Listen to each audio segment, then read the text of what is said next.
BRS leader व साबिक वजीर टी हरीश राव ने आज जुमेरात को कोड़ंगल के साबिक एमएलए पट्टनम नरेंद्र रेड्डी से चल्लापल्ली जेल में मुलाकात की।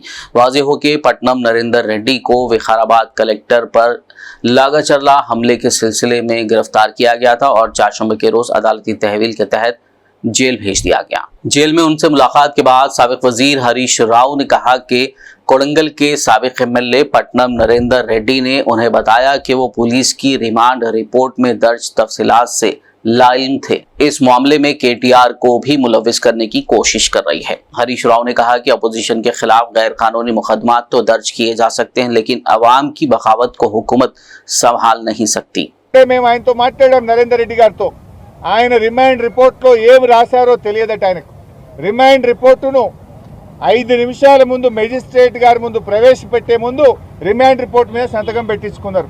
ఆ రిమైండ్ రిపోర్ట్లో ఏముందో నాకు తెలియదు। జైల్లో పొద్దున పేపర్లు చూస్తూ ఉంటే రిమైండ్ రిపోర్ట్లో కేటీఆర్ గారికి కూడా దీనిలో ప్రోద్బలం ఉన్నదని, కేటీఆర్ గారు ఎన్ని డబ్బులు ఖర్చు అయినా పెట్టమని చెప్పినట్టు వీళ్ళే రిమైండ్ రిపోర్ట్ రాసి రిమైండ్ రిపోర్ట్లో చదివే అవకాశం లేకుండా సంతకం పెట్టించి ఇవాళ తప్పుడు రిమైండ్ రిపోర్ట్ రాసినారు। తప్పుడు రాసిందని చెప్పి నరేందర్ రెడ్డి గారు మాకు చెప్తూ ఆయన చాలా బాధపడ్డాడు। అసలు నాకే సంబంధం లేదు, నాకే విషయము తెలియదు, కేటీఆర్ గారికి సంబంధం ఉందని ఆయనను ఇరికిచ్చే ప్రయత్నం, నన్ను అక్రమంగా ఇరికిచ్చారు, ఇది అన్యాయం। అసలు రిమైండ్ రిపోర్ట్ రాసే ముందు నాతో మాట్లాడలేదు, ఏమి రాశారో చదివే అవకాశం నాకు ఇవ్వలేదు, రిమైండ్ రిపోర్ట్లో ఏముందో నాకు తెలియకుండా ఒత్తిడి చేసి నాతో సంతకం పెట్టించారు। అంతకుమించి నాకు తెలియదు। ఈ విషయాన్ని మీకు చెప్పడమే కాదు, నిన్న మెజిస్ట్రేట్ కూడా చెప్పాను।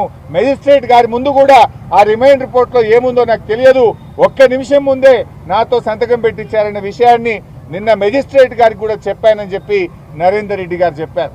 కాంగ్రెస్ పార్టీ నాయకులు మాట్లాడుతున్నారు, ఈ సంఘటన జరిగిన రోజు 80 సార్లు ఈయనకు ఫోన్ వచ్చిందని చెప్పి లీకులు రాయించుడు, అబద్ధాలు మాట్లాడు, కాంగ్రెస్ నాయకులు ప్రెస్ మీట్లు పెడుతుండ్రు।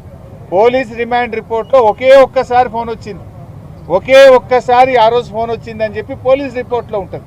కాంగ్రెస్ నాయకులేమో 80 సార్లు వచ్చినాయి, 70 సార్లు వచ్చినాయి అని గోబల్స్ ప్రచారానికి పాల్పడతా ఉన్నారు।